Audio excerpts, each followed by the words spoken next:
حقيقي المهلبية اللي انا عاملاها تبان شكلها غالية، بس هي في الحقيقة مكوناتها بسيطة جدا جدا. يعني بشوية نشا على شوية لبن على شوية فراولة صغيرين بتعملي احلى مهلبية ممكن تاكليها. طعمها حلو جدا جدا. ومش هعطلكوا ويلا بينا على طول ندخل في الفيديو بتاعنا.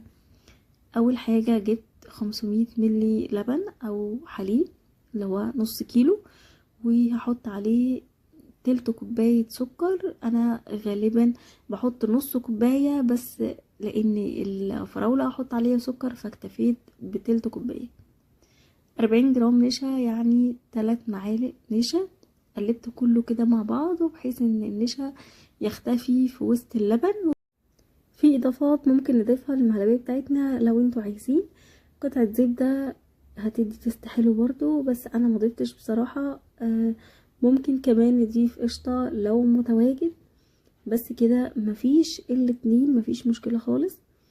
انا دلوقتي ايدي ما بتسيبش المهلبية خالص باستمرار عشان تبقى يعني ما تتكتلش معايا. هفضل اقلب كده باستمرار لغاية لما اوصل نفس القوام اللي انتوا شفتوه في الفيديو. هبتدي بقى احطها في الاطباق بتاعتي. عملت بالظبط 5 اطباق. طبعا انا مش بملاها للاخر، يعني 3/4 كده وبس. بس بركنها على جنب وبعد كده بشتغل في الفراولة بتاعتي. جبت الفراولة وقطعتها قطع صغيرة زي ما انتم شايفين. الفراولة عندي 300 جرام.